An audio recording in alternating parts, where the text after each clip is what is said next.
Hey everyone, happy Monday. Due to the offices at the church now being closed, I've decided to grow out my facial hair.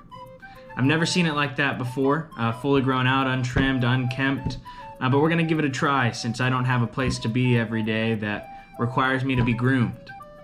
I've never seen it, but here's an idea of what I think it may look like. So thanks to my Asian heritage, which I think comes directly into play with my facial hair, I only grow facial hair right here, but I also have this amazingly cringy neck beard.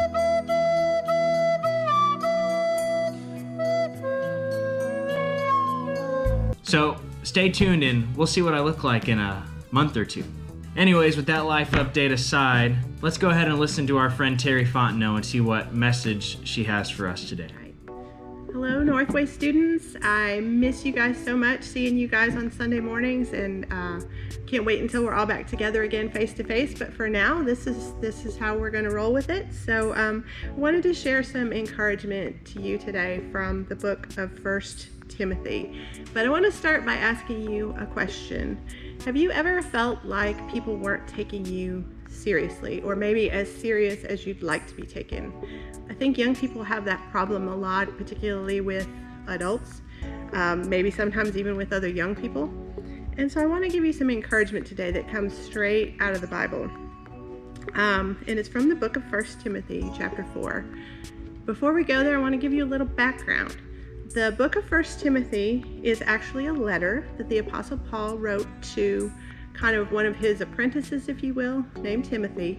Timothy was a young man that traveled a lot throughout Asia and the different areas with Paul on his missionary journeys, trying to spread the gospel and start churches and encourage churches. And at one point in all of this travel, Paul went on to Macedonia, and he left Timothy in a place called Ephesus to kind of be their one of the leaders in the church there, and to be a teacher and a preacher to the church there.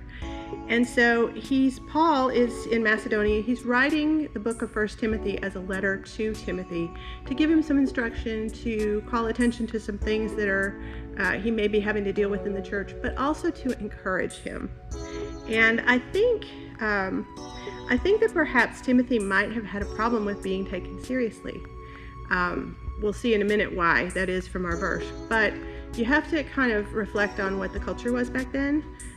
In the Greek culture at the time, people really weren't thought to be knowledgeable about things of wisdom unless you were kind of old and had gray hair. And Timothy was not. He was a young person. He wasn't a teenager young. He was probably in his 30s when this letter was written. But he wasn't as old as people thought he should be to be heard. And so in 1 Timothy chapter 4, verse 12, Paul writes to Timothy and he says, "Don't let anyone look down on you because you're young, but set an example for the believers in speech, in life, in love, in faith, and in purity." So this kind of leads me to believe that maybe Timothy was having a problem with people taking him seriously. But the thing I love about this verse is that Paul not only encourages him and says, don't let it get you down, but he gives him some specific instructions for how to help people take him seriously. And I want to look at those 5 areas real quickly. What he says is set an example for the other believers in 5 areas. The first is your speech. Be careful what you say. Words are a gift, but Ephesians 4:29 says we're to let no unwholesome words come out of our mouths. And that means we're not to let anything rotten come out of our mouths. Instead, we're to use our words to encourage each other, to build each other up.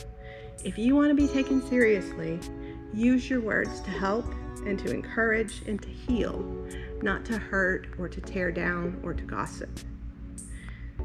He also says set an example in your conduct or in your life.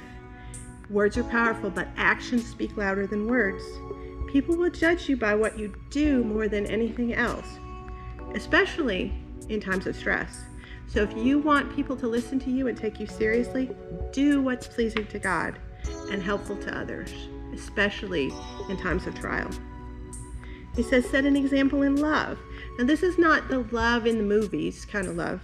This is actually really referring to a selfless service kind of love. And what he's saying is give to others. Put others' needs first. Be a blessing wherever you go. And people will see that and respect you for that. Fourth, he says, be an example in faith.